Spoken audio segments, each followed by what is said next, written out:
Hello. Hello, good morning. Ayan. Sunday morning, mga friend. So, kumusta na yung mga friend ko dyan? Ayan, mahinit na yung panahon ngayon mga friend. Ito, nandito tayo sa kusina. At nagluluto tayo ng ating pananghalian. Ayan. Kayo mga friend, anong mga niluluto nyo dyan? O ito yung blessing sa ating niluluto for today. Ayan.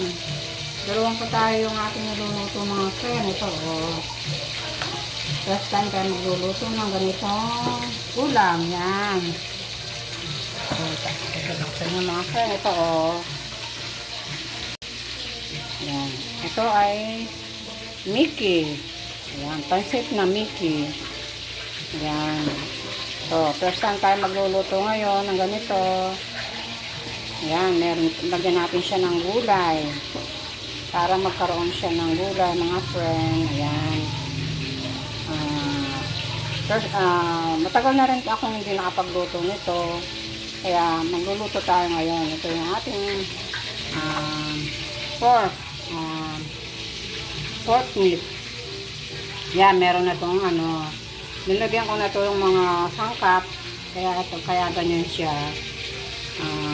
Niluto ko na to, kaya ito, pang sasawag ko siya dito sa ating Mickey.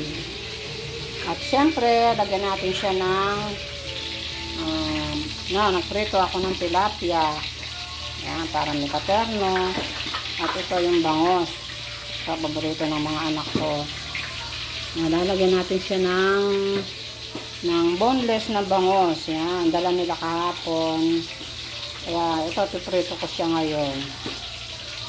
Para mga friends, samahan nyo ako sa aking pagluluto ng Mickey with gulay. Ayan.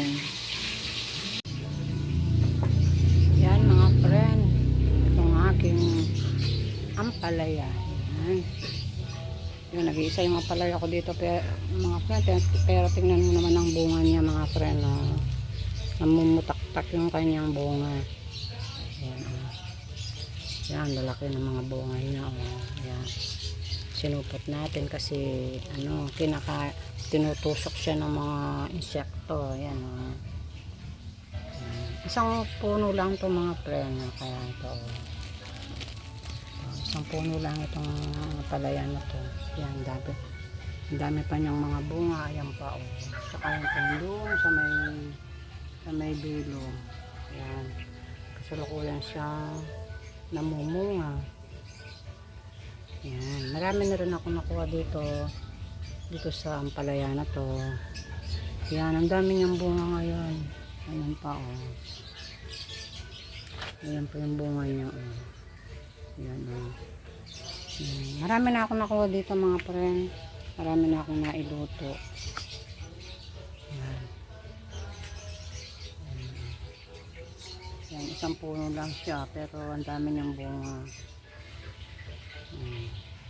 So hindi ko muna kinukuha, pinapahaba ko muna siya mga friend. Lalaki pa itong mga to. Ilang araw pa lang naman ito. Diba?